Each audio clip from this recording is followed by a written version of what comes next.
KPBS On Demand is supported by UC San Diego's Art Power, presenting cellist Joshua Roman, performing from his album Immunity, alongside music by J.S. Bach and more. Sunday, June 22nd at UC San Diego's Epstein Family Amphitheater. Reserve your tickets at artpower.ucsd.edu. Good morning, I'm Annika Colbert. It's Friday, June 3rd, the state budget and inflation. More on that next, but first, let's do the headlines.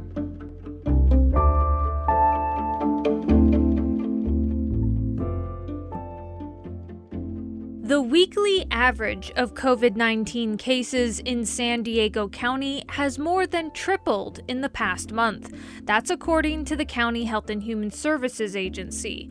More than 8,500 COVID-19 cases were reported this week. Those are cases that are reported to hospitals or the county. Because of at-home testing, it's likely that the actual caseload is higher.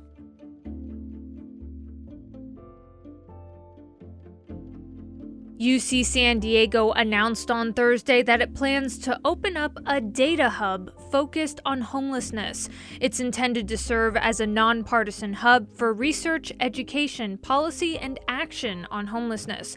The hub plans to tackle homelessness by bringing together researchers, service providers, civic leaders, and unhoused San Diegans to conduct critical research and inform local policy and action.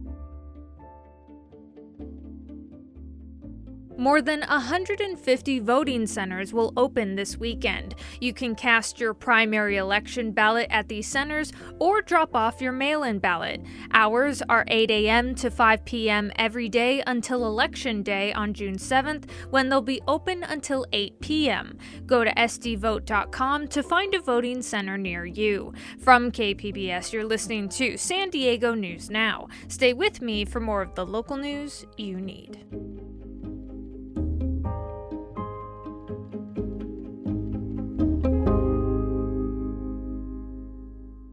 KPBS On Demand is supported by Splatero, helping homeowners pay off debt by offering streamlined access to your home's equity with no additional monthly payments or new debt. Splatero provides a lump sum of payment in exchange for a share of your home's future value. Pre-qualification is available at splatero.com.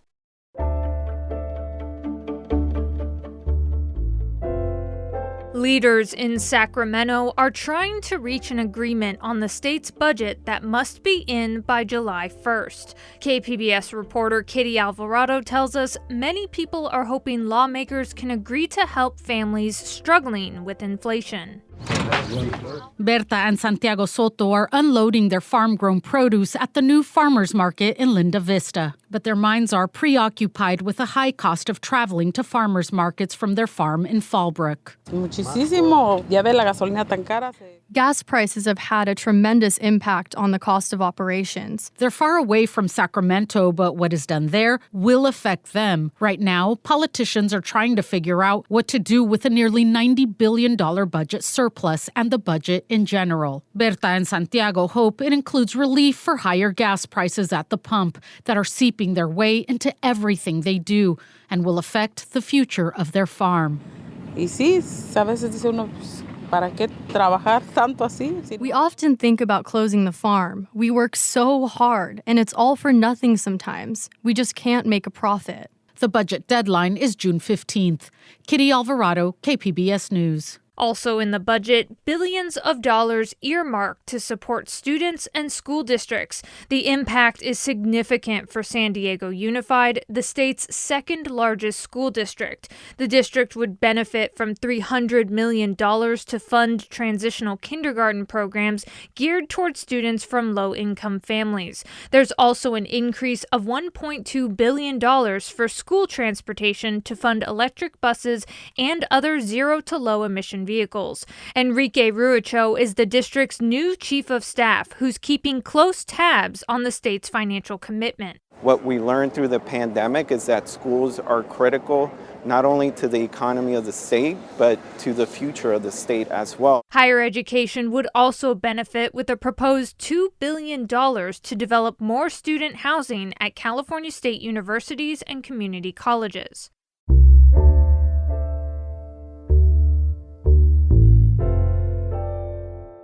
The largest corruption scandal in Navy history may finally be wrapping up. Closing arguments began in the so-called Fat Leonard case on Thursday. KPBS military reporter Steve Walsh has more. Most of the Navy officers have pleaded guilty to accepting bribes from Leonard Francis, also known as Fat Leonard. He is the Malaysian contractor who wanted to steer the Navy to his ports in the Western Pacific. Leonard ultimately pleaded guilty in 2015. After 14 weeks, the trial of the last 5 naval officers under indictment is nearing an end, with Leonard never taking the stand. In closing arguments Thursday, prosecutor Mark Fletcher told the jury the defendants took care of Leonard Francis because, time and time again, he took care of them. In exchange for sensitive information, Leonard paid for lavish parties in Tokyo, Hong Kong, and Malaysia, fancy hotel stays, luxury items, and top-shelf champagne. Lawyers for each of the defendants begin closing arguments Monday. Steve Walsh, KPBS News.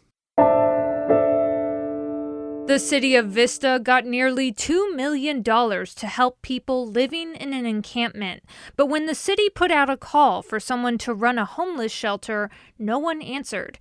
KPBS North County reporter Tanya Thorne has more. Earlier this year, the city of Vista accepted a $1.8 million encampment resolution grant from California's Interagency Council on Homelessness. The grant is intended to help people living in encampments in the Buena Vista watershed area. 73-year-old Jim Conley currently lives in the encampment. He shared that he gets around $700 a month for Social Security. If they could put some place up for people, just something, pay what you can, The city of Vista was requesting proposals for a homeless shelter, but no applications were submitted. The city has now changed gears and is looking into developing permanent supportive housing and a safe parking area.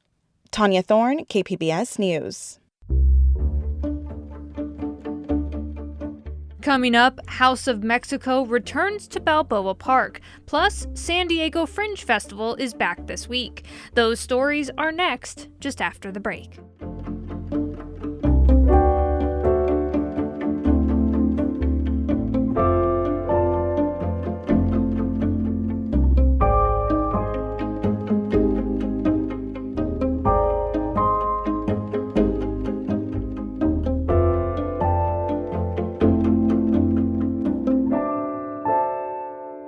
KPBS On Demand is supported by Latino Legacy Foundation, presenting their Storyteller series, Reach for the Stars with Ellen Ochoa, the first Latina astronaut, former NASA director, and San Diego native, Sunday, June 29th.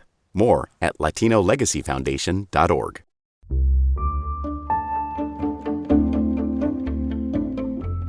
The international cottages at Balboa Park have long given visitors a glimpse at different cultures from around the world.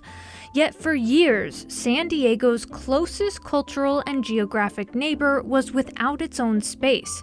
But that's changed now, thanks to a years-long effort by community organizers to restore the House of Mexico. KPBS Midday Edition host Jade Hindman spoke with its president, Blanca Gonzalez, about the new cottage. It's been a pretty notable omission for years that Mexico did not have a place among the international cottages. What accounted for that absence?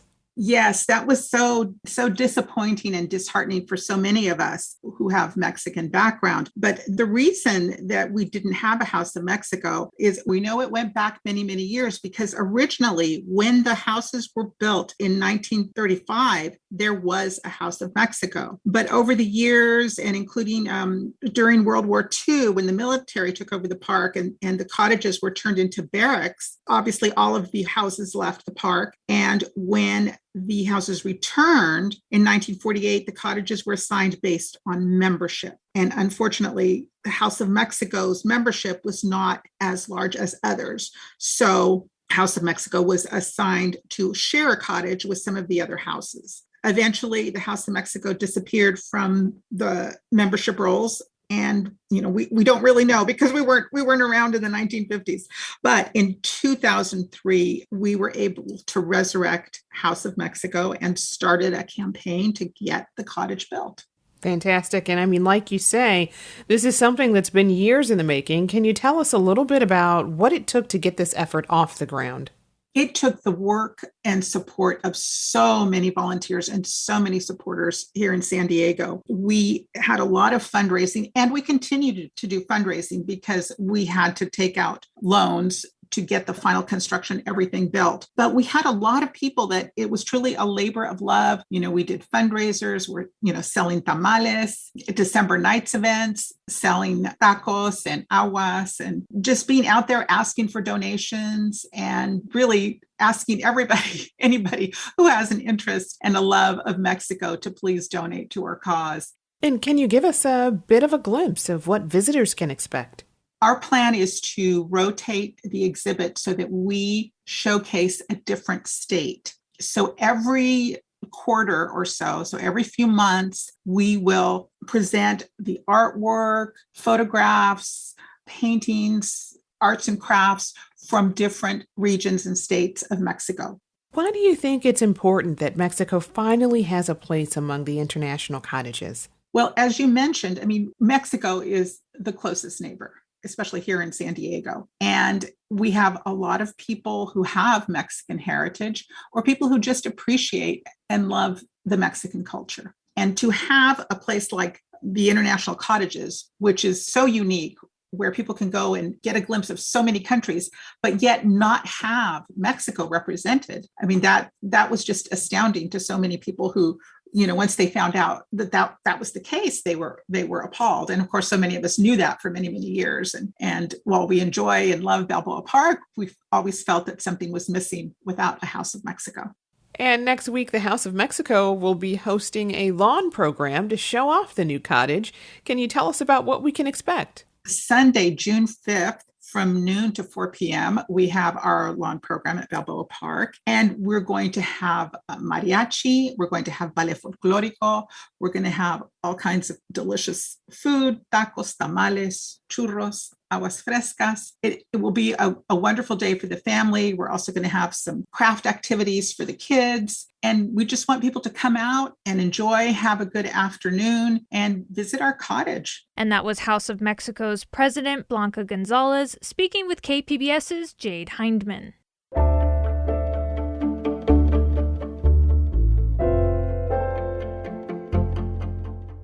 The San Diego International Fringe Festival kicked off this week. The pandemic had put the festival on a 2-year hiatus, and it forced it to scale back its in-person shows this year. KPBS arts reporter Beth Accomando says that while it may be smaller, the festival still offers a widely diverse selection of shows from San Diego and around the globe. Fringe began as a creative act of rebellion against the artistic establishment in 1947, when uninvited theater groups showed up at the Edinburgh International Festival and staged their own shows on the fringe of the inaugural event. That bold act led to the creation of the Edinburgh Festival Fringe and its offshoots around the globe. 10 years ago, San Diego launched its own Fringe Festival to offer artists an opportunity to perform their works uncensored and unjuried. COVID put the festival on hold, but now it's back to assault your senses with everything from Shakespeare to stand-up. What God do you believe in? I just have to say, honestly, guys, I'm sorry, but I'm European and we don't really need God because we have gun laws and healthcare. Yeah. Pole dancing to opera. I'm not one of them. Nicholas Revelis makes his Fringe debut with the chamber opera Aftermath, which he wrote during the pandemic. It's a vignette about two characters who confront each other across a sliding glass door on the patio of a contemporary upscale home in Mission Beach. During the second or third year of a pandemic lockdown and the aftermath of a tactical nuclear attack on a military base in the area. I really wanted these characters to be locked down and to be completely isolated and have to make decisions within that social context. I went away to college, pre-med, grad school. Evan, sung by Lucia Leone, is a non-binary character who needs to convince Ruth to let them into her house to escape the aftermath. The show is presented by Bodhi Tree Concerts at the Template Coffee House. This is what's known as a BYOV, or Bring Your Own Venue. Since Cotta Pierce Morgan is the owner of Les Girls, she once again provided her own venue for her new Fringe show. It's called Bones Abide, and it's about the Armenian genocide, which took place at the beginning of the 20th century. And it's about the survival of Najale, who's based on my lead actress's grandmother. And the core of the show really is dealing with the cruelties of social injustice. After staging multiple Fringe shows at her adult entertainment club, she's gained much-deserved praise and credibility for her work. But I remember when we first started, we were a subject of tittering, people kind of making fun of me, making fun of the type of shows that I did, the avant-garde shows. Bones Abide exemplifies the bold mix of styles that can be found at Fringe. But Renee Westbrook's Shelter represents the stripped-down, emotionally raw, and elegantly minimalist splendor of a one-woman show. It's loosely based on my first night homeless on the streets of Santa Monica and Los Angeles.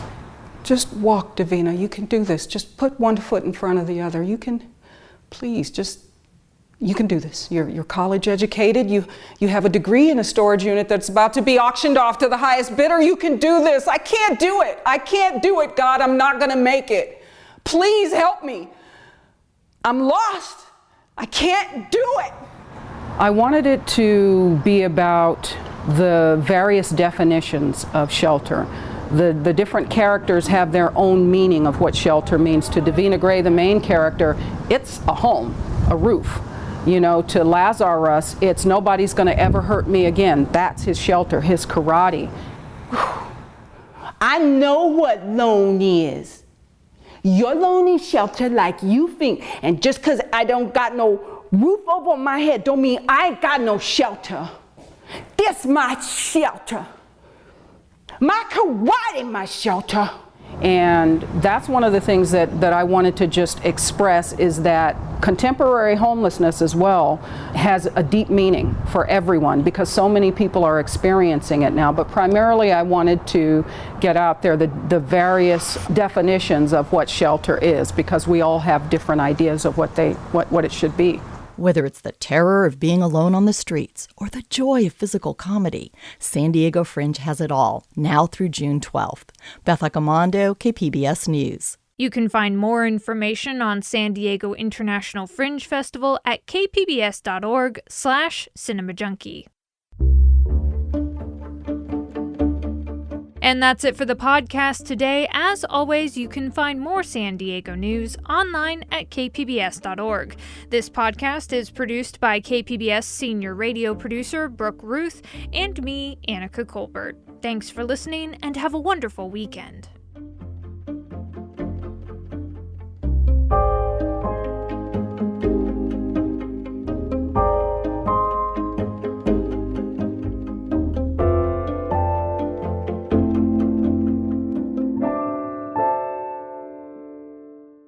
KPBS On Demand is supported by Latino Legacy Foundation, presenting their Storyteller series, Reach for the Stars with Ellen Ochoa, the first Latina astronaut. Welcome Serenade by the all-female mariachi Amapolas, Sunday, June 29th. More at latinolegacyfoundation.org.